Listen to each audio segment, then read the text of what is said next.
रविवार दिनांक 18 जानेवारी 2026 रोजी केपीपी विद्यालय मैदानावर संजीवनी युवा प्रतिष्ठान तसेच युवा नेते विवेक कोल्हे यांच्या संकल्पनेतून कोपरगाव शहरात प्रथमच पतंग महोत्सव 2026 या भव्य कार्यक्रमाचे आयोजन करण्यात आले होते। या महोत्सवाला तरुणांसह महिलांसह सुद्धा मोठ्या प्रमाणात उत्स्फूर्त प्रतिसाद पाहायला मिळाला। महिलांनी देखील मोठ्या उत्साहात पतंग उडवण्याचा आनंद घेतला। यावेळी संजीवनी युवा प्रतिष्ठानच्या वतीने युवकांना मोफत पतंग वाटप करण्यात आले। तसेच उडणाऱ्या पतंगांसाठी आकर्षक बक्षिसांची घोषणा करण्यात आली होती। कार्यक्रमात संजीवनी महिला बचत गटाच्या अध्यक्षा रेणुकाताई कोल्हे, कोपरगाव नगरपालिकेचे नगराध्यक्ष पराग संधान, उपनगराध्यक्ष जितेंद्र रणशूर तसेच नगरसेवक मोठ्या संख्येने उपस्थित होते। नागरिकांनी मोठ्या उत्साहात या उपक्रमाचा आनंद घेतला। महिलांनी कुटुंबासह सहभागी होत पतंग उत्सवात रंग भरला। यावेळी उपस्थित नागरिकांना गॅसचे फुगे वाटप करून एकत्रितपणे आकाशात सोडण्यात आले। कार्यक्रमाच्या निमित्ताने नगराध्यक्ष पराग संधान तसेच रेणुकाताई कोल्हे यांनी आपले मनोगत व्यक्त करत नागरिकांना मकर संक्रांतीच्या शुभेच्छा देत सर्वांचे आभार मानले। बातमी तुमचे प्राधान्य आमचं। प्राधान्य न्यूज साठी प्रमोद पवार, कोपरगाव। नमस्कार। आज आपल्या कोपरगाव शहरामध्ये पहिल्यांदाच पतंग उत्सव हा होत आहे। आपल्या कोपरगावचे लाडके युवा नेते आदरणीय विवेक भैया कोल्हे साहेब यांच्या संकल्पनेतून पहिल्यांदाच आपल्या कोपरगावमध्ये हे भव्य दिव्य असं एक खूप आनंददायी महोत्सव पतंग महोत्सव होत आहे। खरं तर आपल्या कोपरगावमध्ये दहीहंडी हे सुद्धा पहिल्यांदा विवेक भैया कोल्हे यांनीच आपल्या कोपरगावमध्ये सुरू केलं होतं आणि आज पतंग उत्सव हा पहिल्यांदा विवेक भैया कोल्हे यांच्या नेतृत्वाखाली मार्गदर्शनाखाली सुरू झालेला आहे। संजीवनी युवा प्रतिष्ठान त्याच पद्धतीने कोपरगाव नगरपालिका यांच्या संयुक्त विद्यमानाने हे महोत्सव आज केबीपी मैदान इथे होत आहे। खरं तर आपल्या कोपरगावच्या जवळच येवला इथे अनेक वर्षांपासून पतंग महोत्सव खूप मोठ्या प्रमाणात होतं। आपल्या कोपरगावात सुद्धा असं काहीतरी एक तरुणांना आवडेल असं हे एक नवीन उपक्रम विवेक भैया कोल्हे यांनी सुरू केला आहे। तर मी सर्वप्रथम सगळ्यांना संक्रांतीच्या शुभेच्छा देते।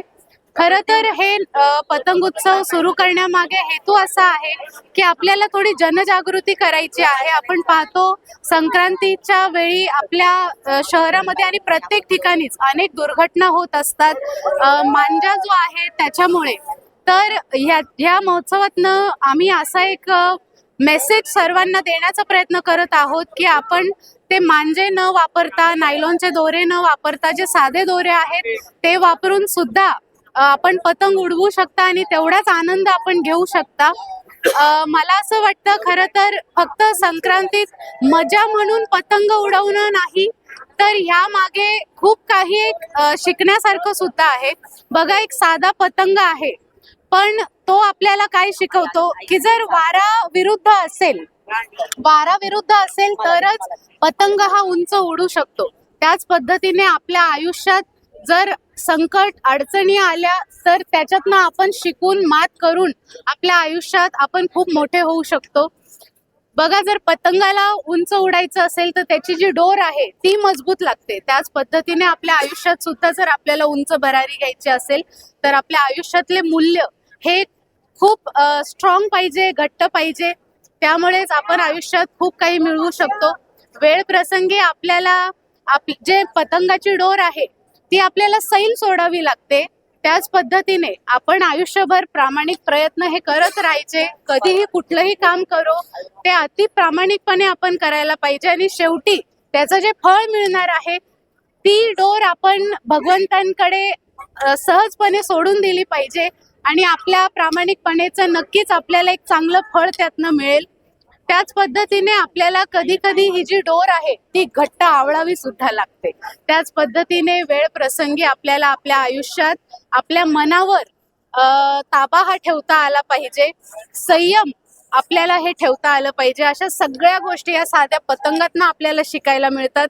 त्याचमुळे मला असं वाटतं की या पतंग उत्सवाचं महत्त्व संक्रांतीमध्ये खूप मोठा आहे आणि विवेक भैया कोल्हे तसेच आपल्या कोपरगाव नगर परिषद आणि आपले नवनिर्वाचित नगराध्यक्ष परागजी संधान यांनी ह्या सुंदर अशा कार्यक्रमाचं आयोजन केलेलं आहे। त्याच पद्धतीने संजीवनी युवा प्रतिष्ठानचे सगळे युवा कार्यकर्ते यांचं सुद्धा मी खूप अभिनंदन करते की पहिल्यांदाच आपल्या कोपरगावमध्ये पतंग महोत्सव होत आहे। पण अतिशय चांगलं नियोजन त्यांनी सगळ्यांनी केलं आहे आणि खूप सुंदर असा प्रतिसाद नागरिकांचा, युवकांचा, महिलांचा, लहान मुलांचा आपल्याला मिळालेला आहे. तर सगळ्यांचे पुनश्च ह्याबद्दल मी अभिनंदन करते आणि सगळ्यांना आमच्या कोल्हे परिवाराच्या वतीने संक्रांतीच्या खूप खूप शुभेच्छा देते. धन्यवाद. प्रतिष्ठान व कोपरगाव नगरपालिकेच्या संयुक्त विद्यमानाने आज आपण पतंग महोत्सव आयोजित केलेला आहे.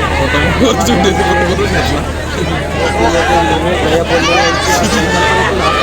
होत आहे.